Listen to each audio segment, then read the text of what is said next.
Assalamu alaikum everyone. Today we'll start the 9th chapter of economics, that is money market and capital market in India.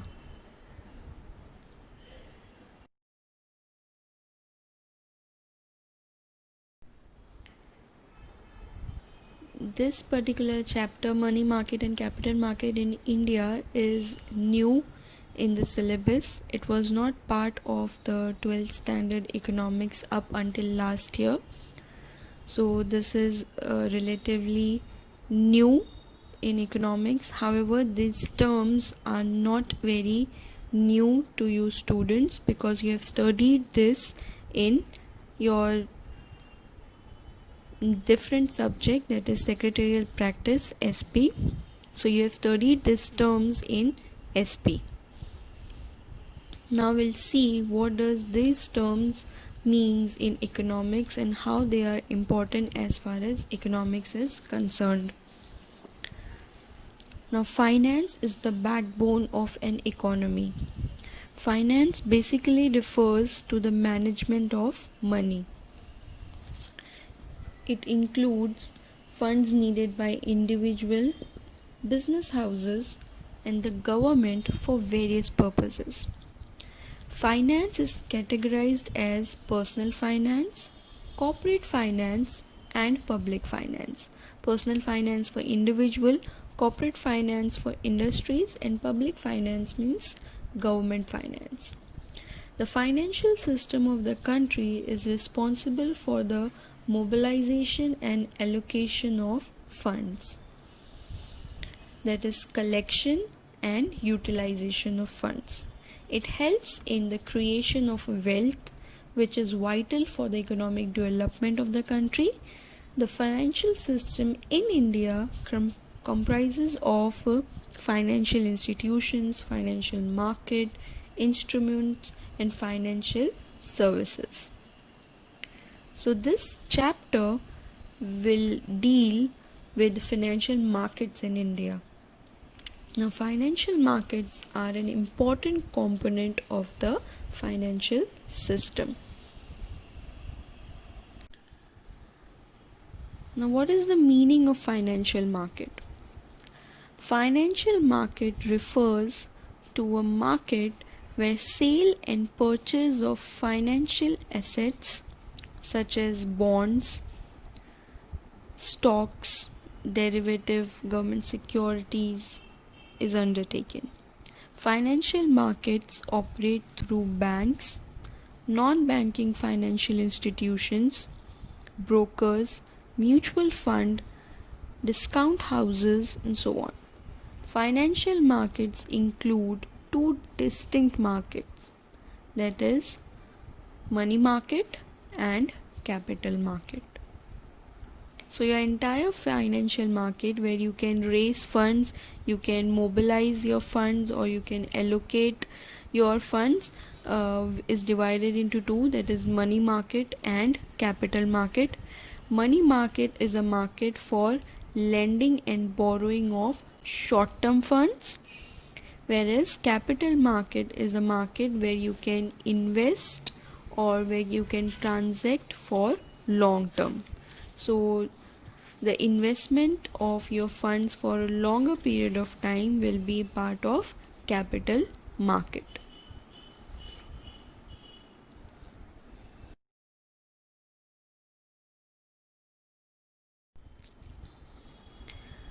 Now we'll see the meaning of money market in India. Money market is a market for lending and borrowing of short-term funds. It is a market for near money, that is short-term instruments such as trade bills, government securities, promissory notes, and so on. Such instruments are highly liquid. They can be easily converted into cash. They are less risky and easily marketable with a maturity period of 1 year or less than 1 year. So any instrument, financial instrument that is traded for a period of 1 year or less will be part of the money market. Money market is a market where short-term funds are lended and borrowed. So we can take the example of, say, bill of exchange. If a bill of exchange is exchange between two parties, say person A and B, for a period of, say, 3 months, where A promises to pay certain amount to B on the completion of 3 months, will be part of a money market transaction. Because there is financial instrument involved here, that is bill of exchange. It is for a short period of time, short term fund, that is 3 months, so it will be part of money market.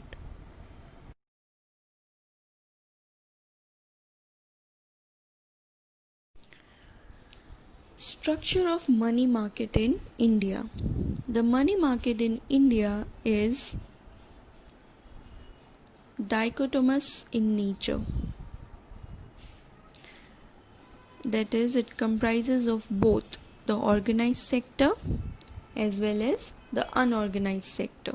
It has got dual sector. The organized sector includes Reserve Bank of India, commercial banks, cooperative banks, development financial institutions, investment institutions. Whereas the unorganized sector, on the other hand, comprises of indigenous bankers, small scale bankers, money lenders, and unregulated non-banking financial intermediaries. Money market centers in India are located at Mumbai, Delhi, and Kolkata. However, Mumbai is the only active money market center in India, with money flowing in from all parts of the country.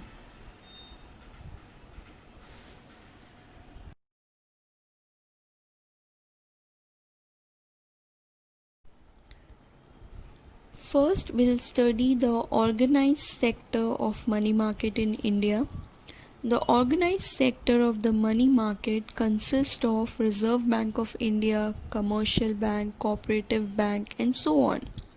We'll discuss the organized sector of the money market in India one by one. The first point is the Reserve Bank of India.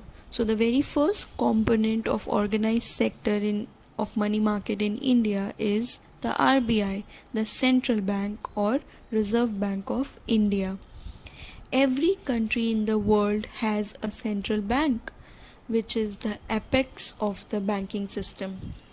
It is entrusted with the responsibility of regulating the money market in the country. Reserve Bank of India is the central bank of our country. RBI was set up on the basis of the recommendations of the Hilton Young Commission.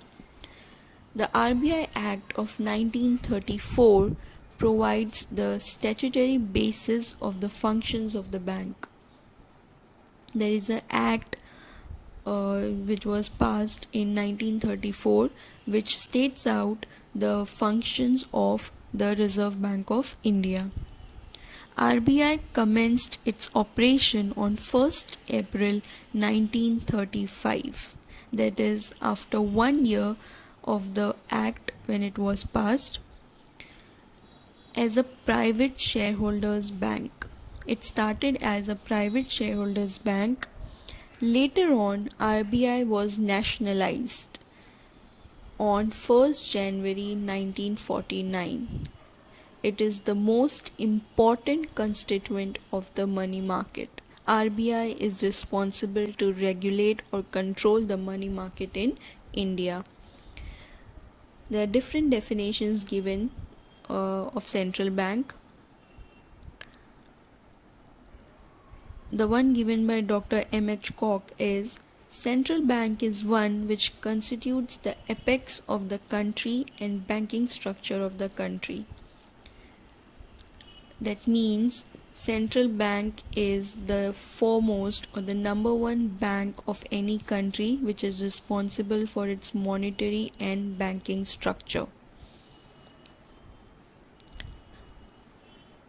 Central bank is a bank which controls credit.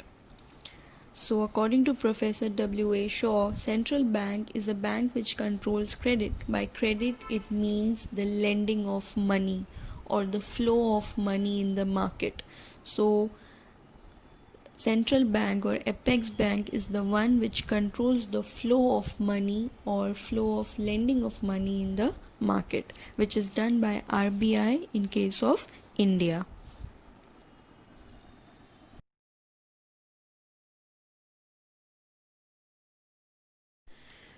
Now we'll see the functions of Reserve Bank of India. The first function is the issue of currency notes. RBI has the sole right to issue currency notes of all denominations except 1 rupee note and coins. So as per the minimum reserve system of 1957, RBI is required to maintain minimum gold and foreign exchange reserves of rupees 200 crores, out of which at least 115 crores should be in gold and the remaining 85 crores should be in terms of foreign currency and government securities. In simple words, we all know that RBI is responsible for issuing the currency in India. It has the right or sole right to publish notes of all denominations except 1 rupee note, and for that, for publishing or printing the currency, RBI has to keep a certain amount of reserve with the World Bank, and that reserve could be in the form of gold and foreign exchange or foreign currency.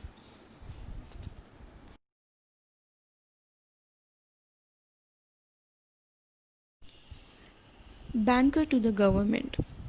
Reserve Bank of India acts as a banker, agent and advisor to the government. It transacts the business of both the central and the state government. It accepts money as well as makes payment on behalf of this government. It also undertakes the management of public debt, government debt. It advises the government on a wide range of economic issues, and therefore it is called as bank of the government or bank to the government. It helps the government in managing its fund. It helps in lending and borrowing functions of the government, and therefore it acts as a banker to the government.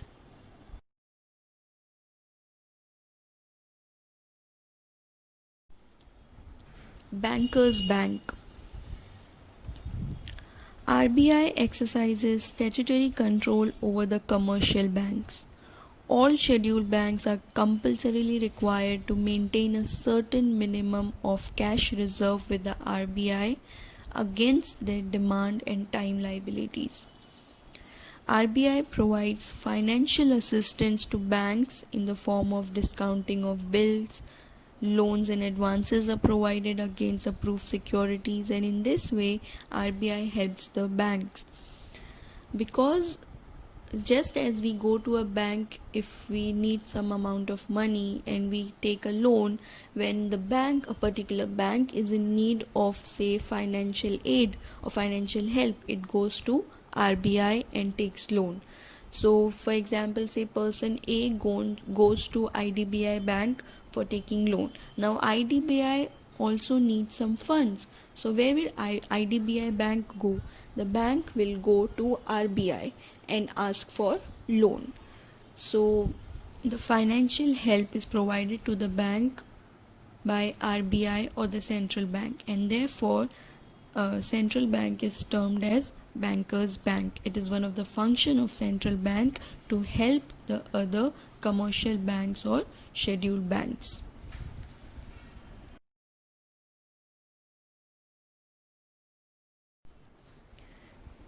Custodian of foreign exchange reserves.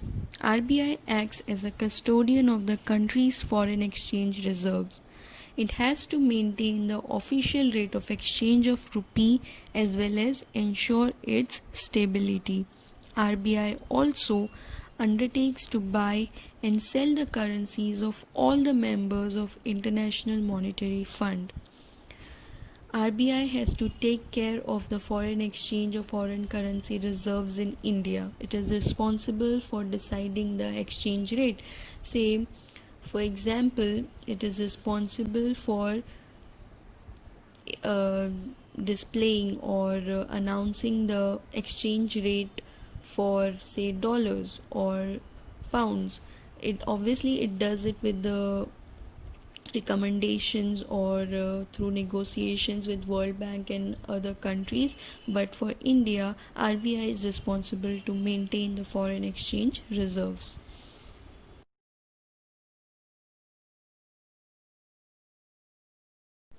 Controller of credit.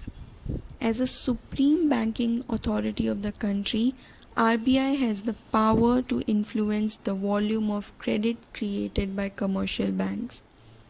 That is, it is in complete control of how much money the banks are allowed to give as loan to the common people. It also monitors the purpose or use of credit. Quantitative methods such as bank rate, open market operations, cash reserve ratio, statutory liquidity ratio, and so on are used by RBI to control the volume of credit. Also, qualitative methods like fixing margin requirements, credit rationing, moral suasion are used to regulate the purpose or use of credit.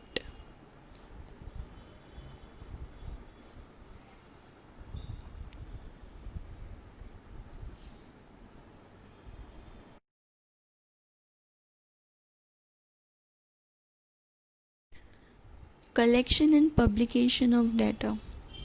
RBI collects and compiles the statistical information related to banking and other financial sectors of the economy, and this published data helps common man and even other entities like government and industries and businessmen to take important economic decisions. So one of the function of RBI or central bank is to collect and publish data related to financial system or sectors of the economy.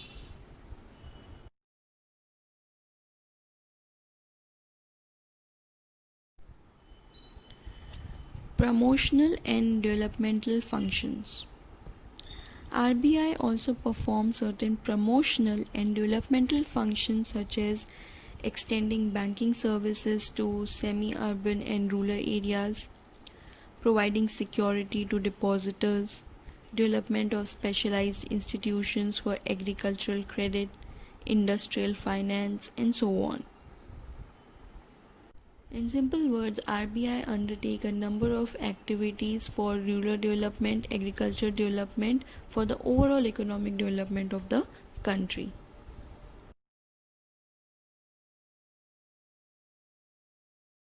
Other functions. RBI undertakes a lot of other functions, such as it acts as a clearing house for settling the accounts between its member banks. Say, for example, Bank A has to transact a certain loan with Bank B. So this transaction will be cleared out by RBI. In this way, RBI helps to transact the business between two banks. It also helps to the bank in settling its dues with the foreign banks and so on. So it acts as a clearinghouse agent. Also, it acts as a lender of last resort. That is, it provides liquidity to banks experiencing financial difficulty. It provides financial aid, financial help to the banks which are in need of funds. In this way, RBI performs a number of other functions.